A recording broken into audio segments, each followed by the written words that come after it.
Bienvenidos a Prepamanía SEM, entre la historia y la pantalla, el espacio donde exploramos cómo el cine, las series y los videojuegos transforman, distorsionan o enriquecen nuestra visión del pasado. Hoy nos vamos a sumergir en un periodo fascinante envuelto en mitos, leyendas y batallas épicas, la Edad Media, a través del cine, las series y los videojuegos. Nos acompañan dos voces expertas para ayudarnos a separar la realidad histórica de la fantasía cinematográfica, las series y los videojuegos. Héctor Cortés, historiador especialista en Edad Media, y Aldri Romero, que se incorporará en unos minutos más, físico y especialista en ferias medievales. ¡Comenzamos!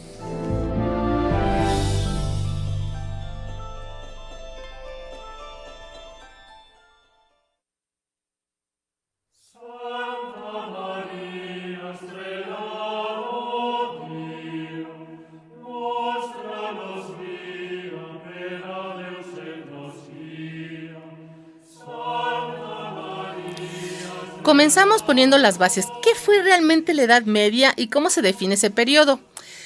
Normalmente se define como un periodo oscuro, una época en la cual no hubo grandes avances en la civilización occidental.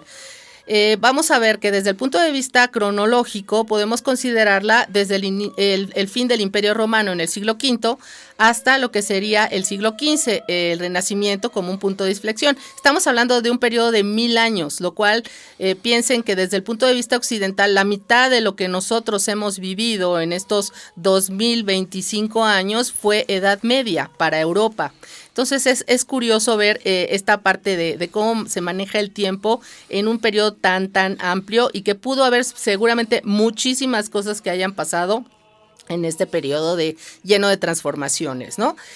Bueno, por otro lado, debemos de reconocer que en esta época, sobre todo en la primera etapa, lo que se llama la Alta Edad Media, hubo una gran cantidad de invasiones bárbaras en lo que sería el occidente europeo. Los hunos, los godos, ostrogodos, visigodos, los normandos, bueno, los vikingos, etcétera, etcétera, que bueno, de alguna manera pues pusieron pues en jaque todas estas zonas que habían sido parte del Imperio Romano y que se fueron fraccionando hasta convertirse en feudos. Por otro lado tenemos que el que se mantuvo más fuerte y más digamos sólido desde el punto de vista económico y político fue el Imperio Bizantino, heredero del romano, pero con gran influencia griega y que además ya en la época cristiana manejaban lo que se llamaba el cristianismo ortodoxo. Por otra parte, el Medio Oriente va a ser una época de gran desarrollo. Ahí tenemos que ver que es muy diferente cómo en cuanto el Islam empieza a cobrar fuerza, que en muy pocos siglos empezó a tener esta gran importancia, va a ser un centro cultural muy importante. Todos los países que se van a volver mahometanos o que van a tener este culto al Islam y van a tener un enorme auge científico y cultural, pues ellos realmente van a ser los que salven la herencia grecolatina que convertía el cristianismo occidental. A veces se ve que pues los monjes cristianos parecía como que cristianizaban a Platón o buscaban ahí como meterle algunas cosas a Aristóteles que no eran originales. En cambio, los que realmente fueron más fieles a la tradición grecolatina, en especial a los griegos, fueron los musulmanes. Es curioso, ¿no? Bastante curioso. Exactamente, tienes razón en todo, Alice. No todos eran castillos y peste negra. Hubo avances en filosofía, en arquitectura, arte y un auge de la literatura oral y escrita. Pero claro, la imagen que predomina en el cine es otra. Por un lado, estamos viendo bárbaros, humidas, violencia constante con espadas. Y por otro, caballeros heroicos con una galanura bien parecidos al estilo de Brad Pitt o de Henry Cavill. Héctor, sabemos que conoces mucho sobre el tema. Cuéntanos un poquito más de este periodo.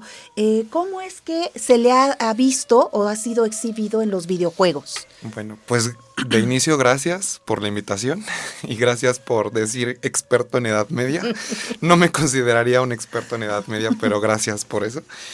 Pues nada, a mí me llama mucho la atención todo esto que se sobreentiende, ¿no? De la Edad Media, que tiene que ver con un periodo de oscurantismo, de peste, de violencia, porque aunque de hecho sí lo fue, ¿no? En muchos sentidos, También hay otras muchas cosas interesantes en relación a la Edad Media. Como decía Alice, es un periodo de 1000 años. Estamos hablando de 1000 años de historia occidental, si nos ceñimos solo a la historia occidental, en donde ocurrieron N cantidad de cosas. Y un juego que a mí me encanta pensar cuando hablamos de Edad Media y videojuegos es este de Pentiment.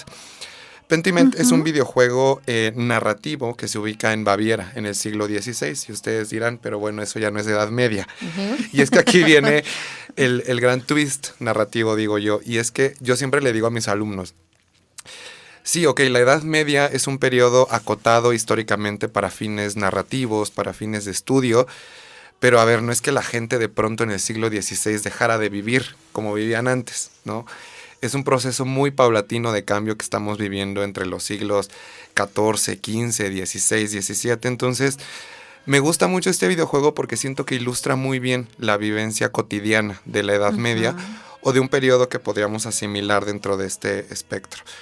Es muy interesante porque en este videojuego tú te planteas como un personaje, ¿no? Eres como, no recuerdo el nombre, creo que es Andreas o algo así.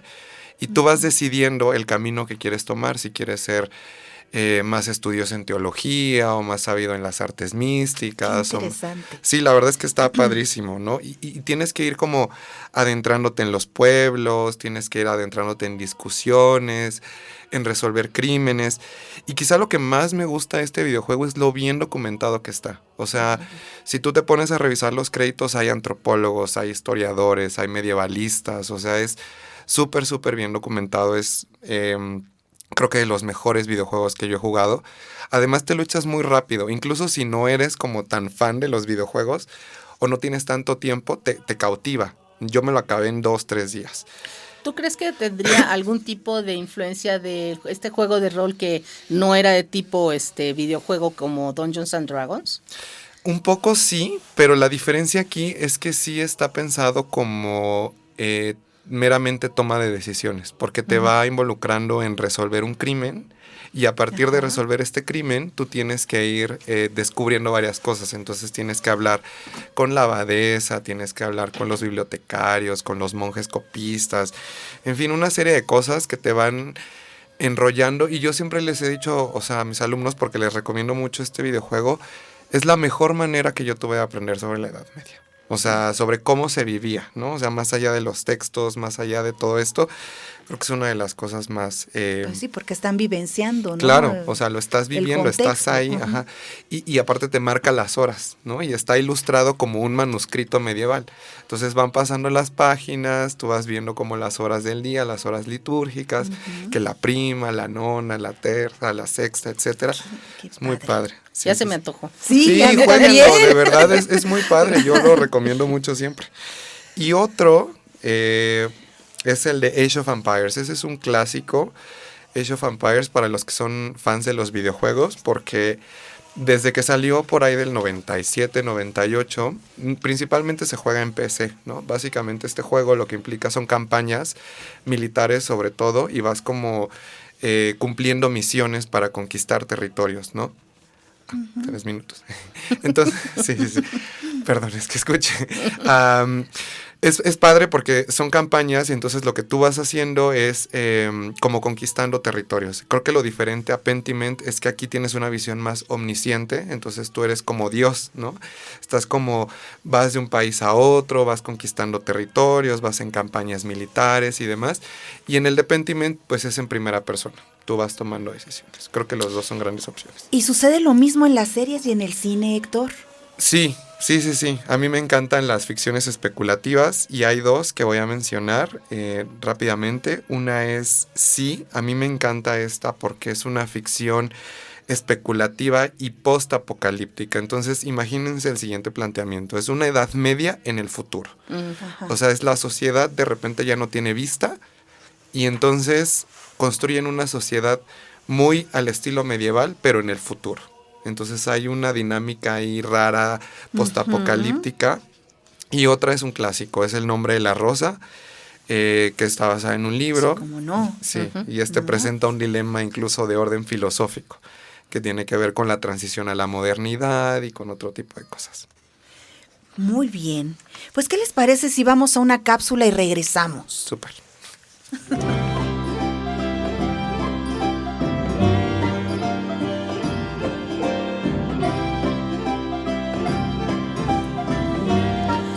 ¿Sabías que en la época del emperador Carlomagno, en el siglo VIII, se estableció el primer plan de estudios por Alcuino de York?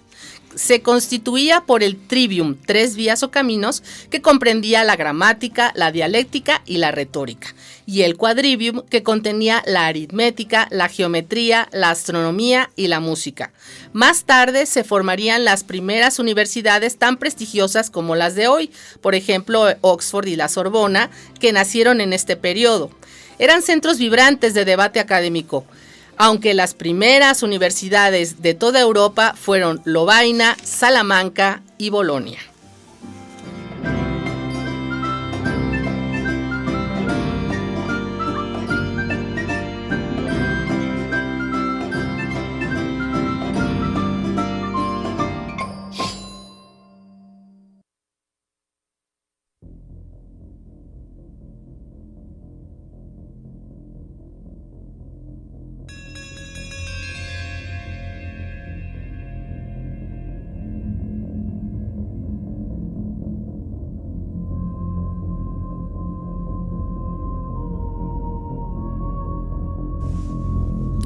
Entremos ahora en cómo el cine ha representado la Edad Media. Clau, ¿cuál crees tú que sean los estereotipos más comunes? Uy, pues mira, yo creo que películas como Braveheart, Robin Hood o Excalibur han creado una imagen romántica pero profundamente inexacta. Por ejemplo, de repente se nos deja ver la ropa sucia y harapienta que no refleja la realidad, la gente se lavaba y había ciertas normas de higiene, pero era muy común que perdieran los dientes en la edad adulta esa generación. También hay que reconocer que la expectativa de vida en algunas épocas pues no llegaba a trascender más allá de los 30, 32 años. ¿No? Sí. Estamos hablando de un periodo de vida muy corto. Sí, muy corto, aunque a mí me encanta Braveheart, tengo que decirlo. Con todo y que sea una visión romántica, a mí me encanta. Y sí, o sea, no hay que olvidar que hay muchas armas, técnicas de combate y castillos que pues, no existían en esa época. Yo siempre digo, a mí no me encantan las películas históricas porque son muy inexactas, ¿no? Mezclan siglos como si fueran días y eso es complicado. Bueno, y también no hay que olvidar que hay ciertos aciertos. Por ejemplo, en El nombre de la rosa hace un retrato muy preciso de cómo era la vida monástica en aquel entonces. También se habla mucho de lo que era la restricción del conocimiento y cómo se penaba. O sea, al grado de llegar a envenenar los libros para evitar que estos fueran leídos. Y bueno, también otra de las películas que nos retrata muy bien, no tanto cómo era la vida en la época, sino más bien la cosmogonía de la época, es la del Séptimo Sello.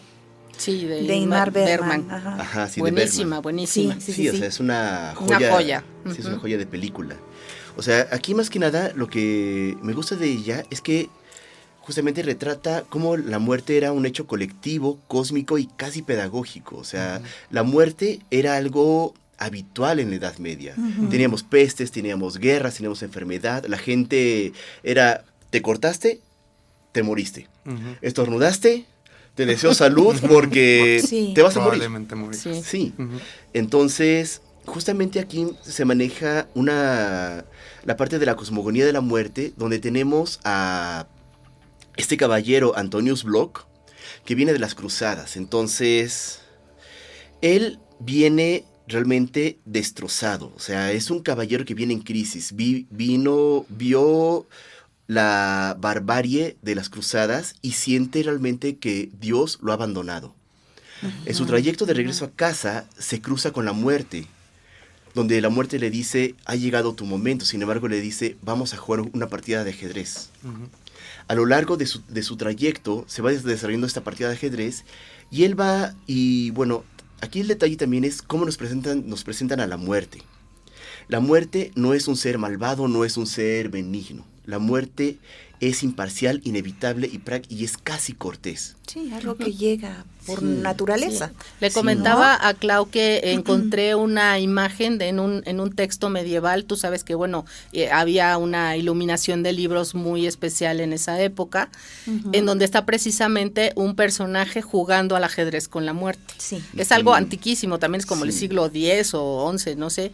Y también, bueno, ya más atrás, con la época del Renacimiento, Alberto Durero hace un grabado precisamente con el caballero y la muerte. Entonces, como ves, es una constante que vamos a encontrar, ¿no? En esa época, ¿no?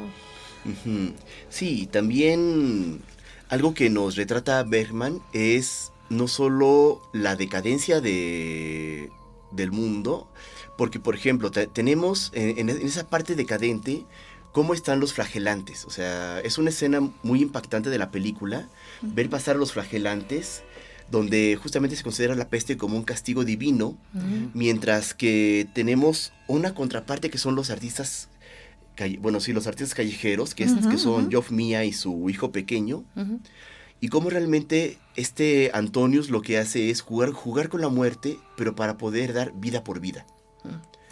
Y ya al final, pues tenemos la película. De hecho, hubo una reflexión que hice que me gustó mucho, que es de la muerte en el fondo siempre nos acompaña, pero quizá no esté en vencerla, sino aprender a vivir y ser merecedores de ella, para que al final podamos disfrutar un último juego con ella antes de unirnos a su danza final. Y fíjate que interesante lo que acabas de mencionar, porque recuerdo yo en Perceval, para el hombre medieval sobre todo, era sumamente importante pasar por ese proceso de iniciación, en donde realmente tenía que ser merecedor de ser armado caballero. Claro. Y además también la alusión que haces a la danza de la muerte también es un tema muy renacentista y medieval. También tiene mucho que ver. Sí, pues tenemos justamente lo que es la danza macabra y el memento mori. Exactamente. Sí, que son sí. muy propios. En el arte. Muy de la época. Bueno, pero también nos ibas a hablar de algunos otros elementos. A ver, así si nos puedes decir, Aldri. Algo que vendría siendo como una contraparte a la forma como Bergman nos retrata a esta parte del caballero medieval.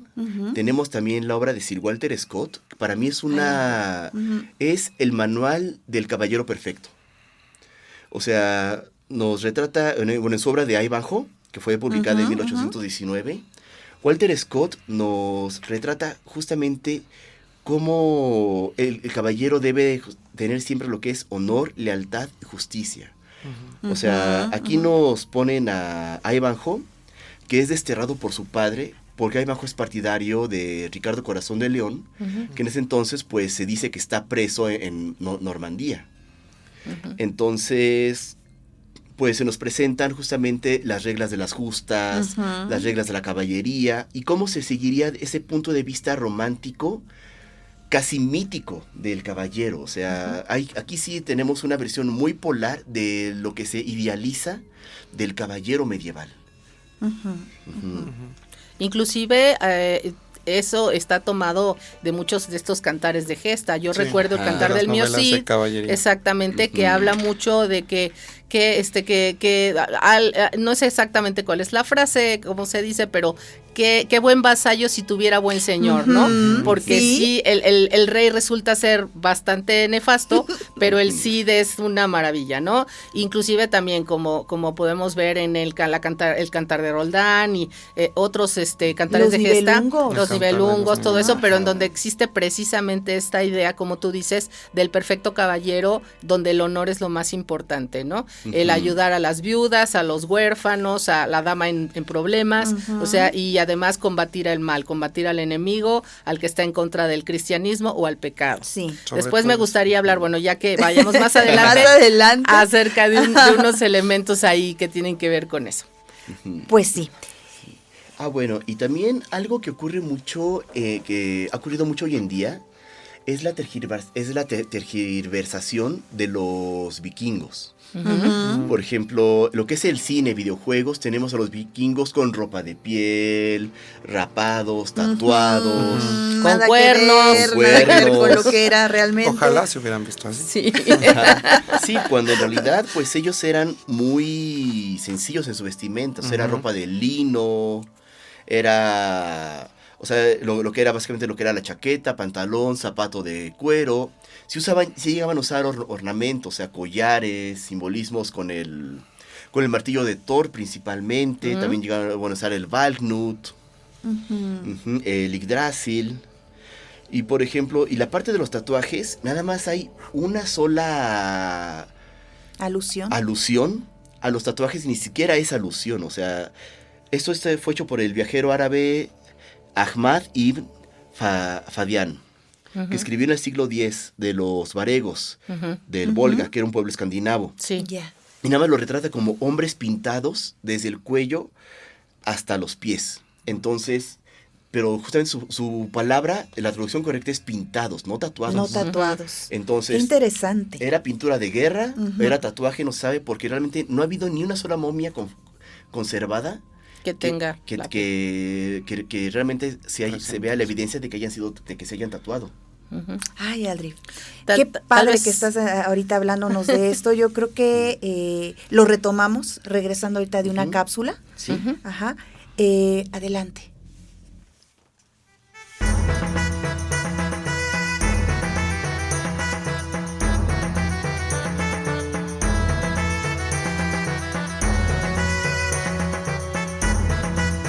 ¿Sabías que no todos los castillos eran de piedra? En muchos casos, las primeras fortalezas medievales eran de madera. El típico castillo gótico de película no era tan común como parece. Y por supuesto, no había cocodrilos en el foso del castillo.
proud Lord said that I must bow so low. Only a cat. Pues ya regresamos. Sí, vamos a hablar ahora de las mujeres medievales, ¿sí? ¿Qué tan distinta es su representación cinematográfica de la realidad? En mi caso, bueno, yo recuerdo una película que creo que está bastante apegada a la realidad, que además se basa en un hecho histórico del director Ridley Scott. No tuvo mucho éxito, curiosamente, aunque a mí se me hace muy buena película, que se llama El último duelo. Se supone que sucede en el siglo XII y que sucede en París y digamos, es la situación que se da con una mujer que es violada y entonces se pone en tela de juicio su honor porque se piensa que ella fue la que de alguna manera le dio alas al violador. Entonces es muy interesante porque se cuenta la historia desde 3 perspectivas diferentes. Desde la perspectiva de la mujer, cómo se ve obligada bueno, más bien se ve agredida, desde el violador, que él dice, pero pues si ella fue la que me dio pauta, ¿no? Y por otro lado, el marido, que además también él duda de alguna forma de su esposa, pero que si él quiere que su honor quede limpio, tiene que batirse con el violador, y además que no tiene nada que ver el honor de la mujer realmente con que gane en la justa el marido, pero es la única forma en que sea lavado el honor de ella, y finalmente pues sí, le logra ganar al violador, y entonces ya como que ya aquí todo no pasó nada y todos contentos, ¿no? Pero la verdad es que vemos cómo se maneja esta situación de las mujeres que son víctimas y que no se les creía, sino que eran, digamos, ellas las que incitaban a ese tipo de cosas. De hecho, recuerdo también una cita de Santo Tomás de Aquino en donde habla que la mujer es casi prácticamente un demonio, que lo único que hace es tratar de que los hombres caigan en pecado, ¿no? Entonces me gustaría, Héctor, que nos hablaras un poquito perdón, Clau, primero Clau nos iba a decir algo. Ya me había emocionado. Y después... Yo dije, no, y después, Héctor, que nos hable un poquito de Alice, eso. de hecho yo voy al hecho, valga la redundancia, de que hay una visión muy contrastante con cómo se ha abordado sobre todo la temática de la mujer en el cine, en donde pareciera que nada más nos están guiando se trata nada más de una damisela que está en apuros, o bien es una hechicera, es una bruja malvada que quiere acabar con todos ahí en ese dominio, en ese escenario.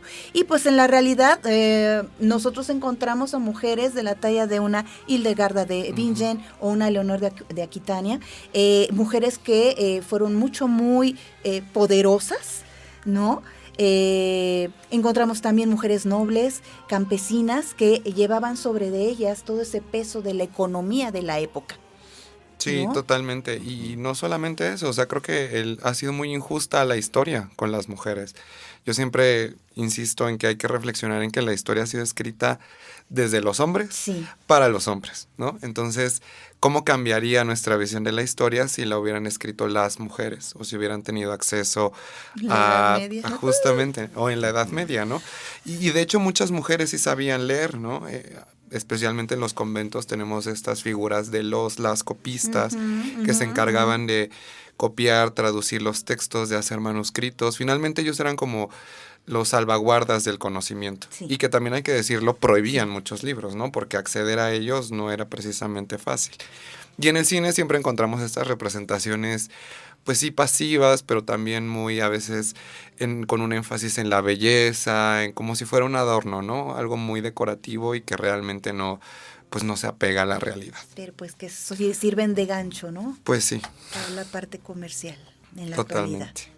Inclusive, bueno, me gustaría también un poco retomar, la imagen de lo que se llama la ninfa medieval, en el sentido de que vamos a tener una figura femenina muy diferente en la que sería Alta Edad Media, la primera etapa, recordemos que son 1000 años, en donde la mujer es bastante representada de una manera bastante poco atractiva, porque además precisamente está pues tratando de eliminar esta parte de belleza, de sensualidad, inclusive la parte de lo que es su delicadeza, su amor, su forma de representar la ternura, la dulzura, cosa que se va a dar de manera contraria en los últimos siglos de la Edad Media, en donde se genera lo que se llama el culto mariano, y va a haber una gran, ¿cómo se llama?, creencia en la Virgen María. Inclusive muchas de las catedrales van a estar dedicadas a la Virgen María, ¿no? Porque tenemos a Notre Dame, o sea, nuestra dama. El gótico es un gran ejemplo de eso, o sea, los rosetones eran un ejemplo del culto mariano. Todo esto, y tenemos entonces ya esculturas o representaciones en pintura y demás, en donde ya se representa a una mujer más agraciada y además se le da ese papel de la maternidad, de la dulzura, de la ternura con el niño Jesús, etcétera, etcétera. Y a veces existen algunos textos en donde no se sabe si el poeta está ya hablando de la amada o está hablando de la Virgen María, ¿no? Sí. O sea, se confunde un poquito. Ahí habría que preguntarnos qué tan bueno es eso, ¿no? O sea, si realmente fue una mejora, porque pues la mujer, como de pasar a este lugar de lo demoníaco, lo problemático, ahora pasa al lugar de la belleza, del cuidado. Es pasivo, claro, es una imagen pasiva, pero que se reconoce de alguna forma, cuando antes ni se reconocía. Sí, bueno. De los males el menos. Exactamente. Bien, vamos rápidamente a un corte y regresamos.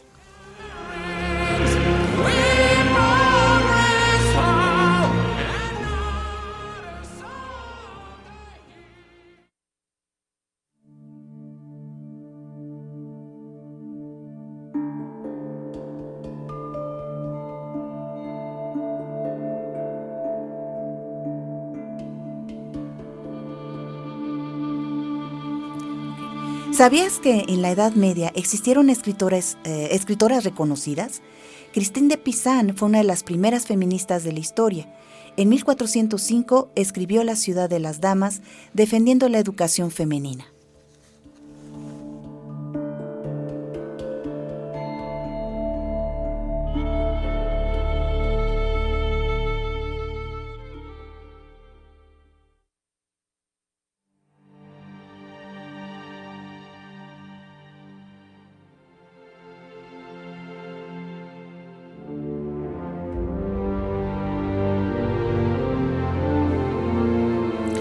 Mucho de lo que creemos saber de la Edad Media proviene de mitos. Como toda época en donde existe pues algo de misterio, se crean mitos.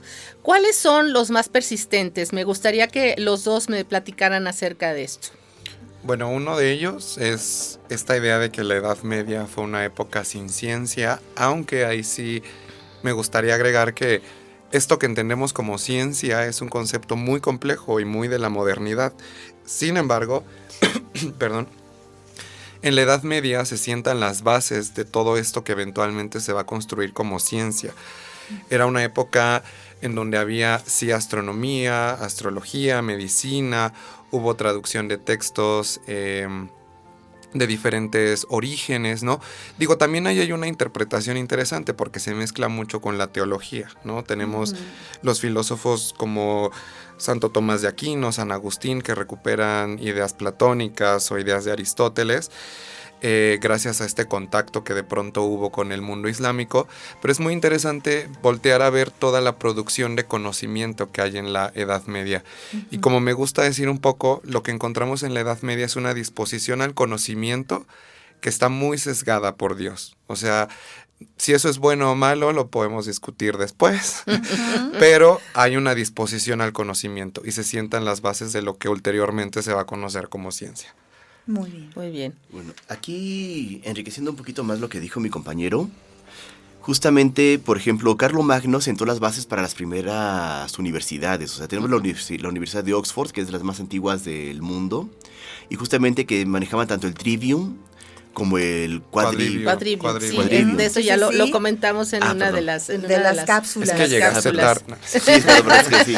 Llegué No, tarde. pero tenía cosas que hacer. Está Ajá. bien. No, yo Sí. sé. Sí, hablamos de Bueno, y eso. también otro mito que suele ocurrir es que justamente en la Edad Media se habla mucho de los caballeros andantes, que iban, que rescataban a las doncellas, cuando en realidad era demasiado raro ver un caballero andante. O sea, hablamos de que los caballeros eran principalmente los señores feudales, Ujú. que eran aquellos que eran nombrados caballeros y ya tenían un terreno. De ahí en fuera teníamos básicamente grupos de mercenarios, por ejemplo los almogóvares de España, que era un ejército bastante temido, pero para nada eran caballeros andantes. O sea, era un grupo de mercenarios que era de me conviene, no me conviene. O sea, a final de cuentas todo se remitía a intereses políticos y económicos de dichos grupos, para que ya pelearan por uno u otro rey. Ajá. Cierto es que se ha extendido precisamente esa idea de que ellos luchaban en batallas campales y en asedios, cuando en realidad la infantería era predominante y los caballeros obviamente se dedicaban a flancos y cargas, ¿no? Bueno, no sé si sí, quieras a mí agregar algo, como Alice. sea, no, a mí como sea me parece pues algo verdaderamente extraordinario en una época en la cual pues solamente se depende de la fuerza animal ahora sí que la caminar de manera, o sea, como el cuerpo humano para poder trasladarse de un lugar a otro, el que se dieran estas 8 cruzadas y que fueran atravesando lugares tan pues tan complejos y por tanto tiempo, que cuánto se podían tardar en llegar a los lugares santos que supuestamente habían sido dominados por los musulmanes y además que regresaran, o sea, eso sería ya una maravilla, o sea, años y que, por ejemplo, que la esposa los esperara, o sea, y que muchas veces se dice que la señora feudal era la que se hacía cargo del castillo o del pueblo que dominara, de la región que dominara, porque pues el señor feudal andaba en la cruzada y no sabemos si iba a llegar o no iba a regresar o no, ¿no?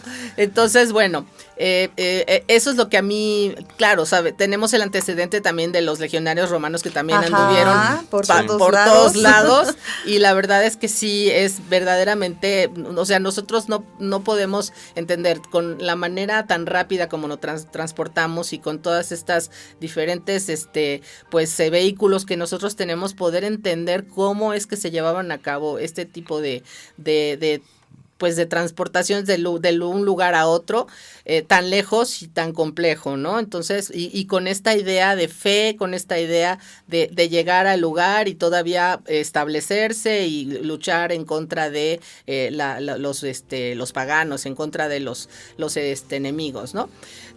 Sí, me queda clarísimo que la figura del caballero romántico y galante que busca esas aventuras todo el tiempo es una invención tanto literaria como cinematográfica que obviamente está muy alejada de ser un reflejo precisamente de la realidad que se vivía en ese momento, ¿no? La función del caballero no era otra que servir de punto fuerte, el anclaje de lo que era el señor feudal.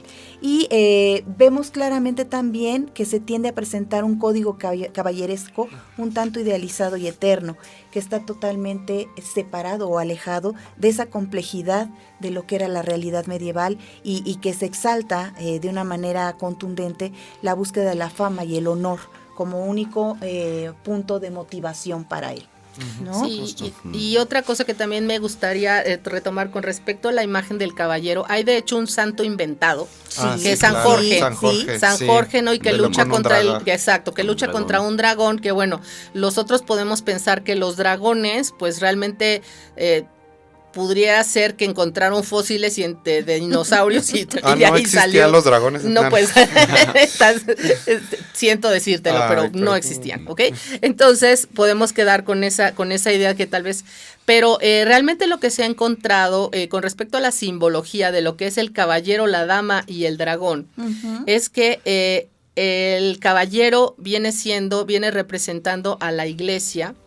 La dama viene representando al pueblo de Cristo, a los fieles, y el dragón es el pecado. Entonces el caballero libera a la dama del dragón, como la iglesia libera al pueblo de Cristo del pecado. Ese es, digamos, otro elemento muy representado de manera también así alegórica, metafórica, es el unicornio, este animal que bueno, también no mezclar, porque luego encontramos ahí ejemplos muy curiosos de pegacornios o de unigazos, porque le ponen, mezclan la tradición grecolatina con la tradición cristiana, judio-cristiana, y que pues los unicornios no tienen alas, sí, entonces pues no son ni pegacornios ni unigazos.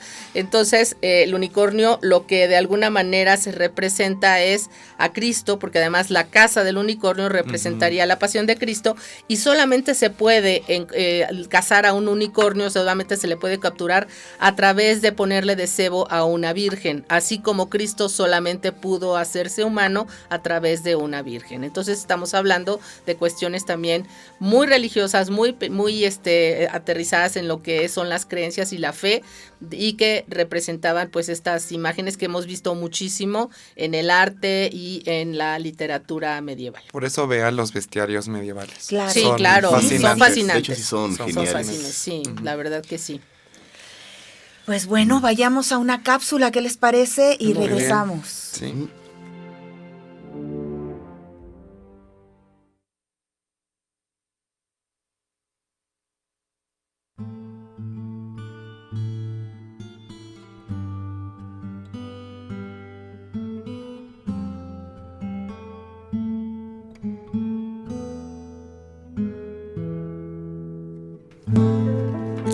¿Sabías que los médicos medievales no usaban siempre sanguijuelas? También empleaban hierbas, baños y dietas. El cine ha exagerado los aspectos más grotescos de la medicina de la época.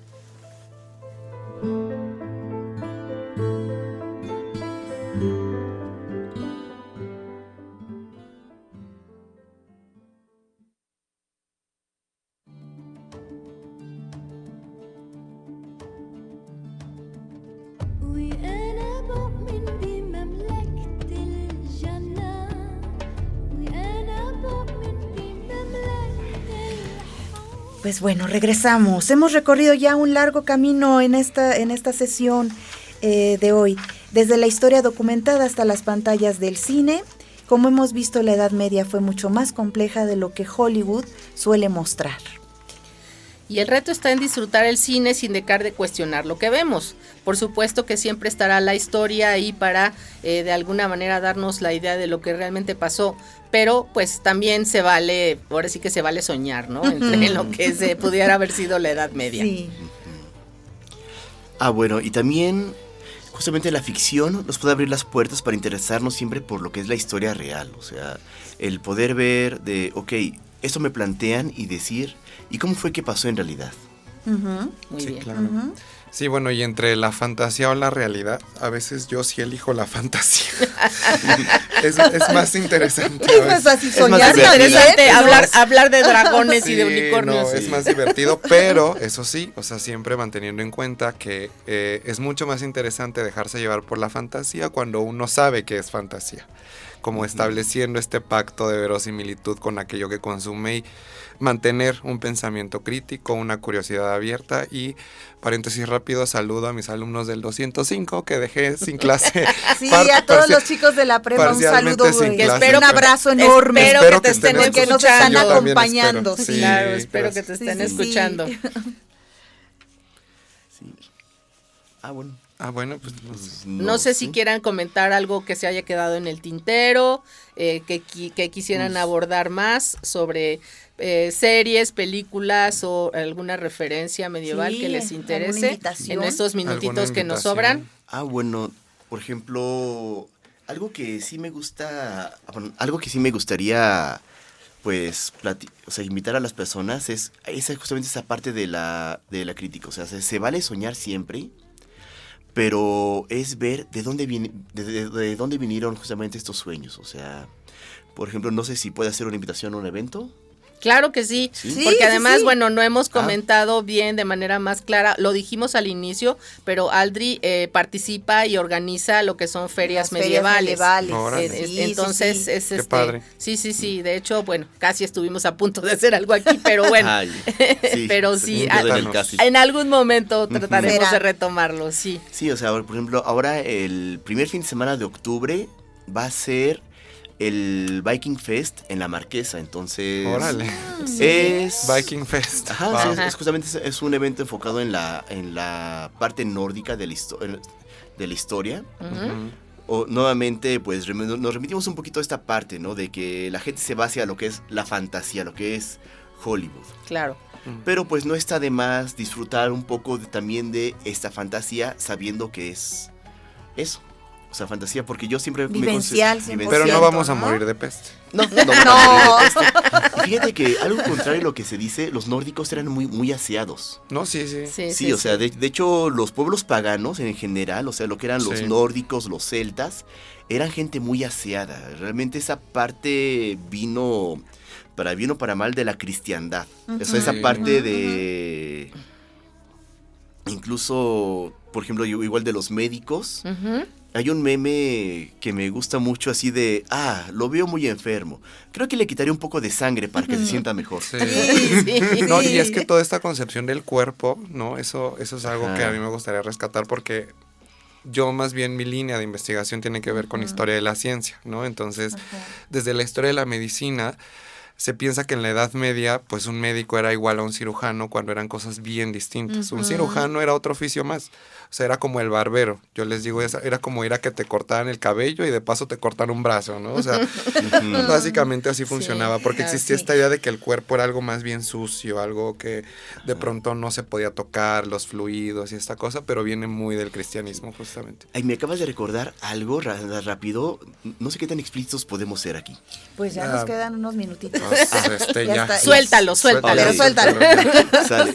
O sea, una vez leí un manuscrito de medicina medieval donde justamente decía de que el hombre tiene que ser sexualmente activo porque si no el esperma se evaporaba y se iba al cerebro. Sí. Oh, Guau. Pues de ahí O viene el sea, fundamento de la histeria también. O sea, la sí, histeria sí. después era como el útero se te fue a la garganta y entonces Ajá. cosas un poco raras. por eso las mujeres gritaban. Hay que hacer uno de... Sí, justo. Hagan uno de medicina. Sí, yo creo que La sí, historia lo de la estaremos Estaría muy bien. Sería eso, programando. buena idea. Buena idea. Bueno, pues yo creo que aquí vamos cerrando, Clau. Sí. Y este ha sido un capítulo más de Prepamanía. Nuevamente damos las gracias aquí para, en este sentido, el profesor de el Departamento de Ciencias Sociales, Héctor Cortés, que A nos la ha orden. ayudado, el historiador, Ajá. y el físico y especialista en En ferias ferias medievales, medievales. Aldri Romero, que también nos ha Muchas estado gracias. ayudando. Y bueno, se despiden de ustedes, Alicia Barrientos. y Claudia Colomer. Nos vemos la próxima semana. Con más edad media, por cierto.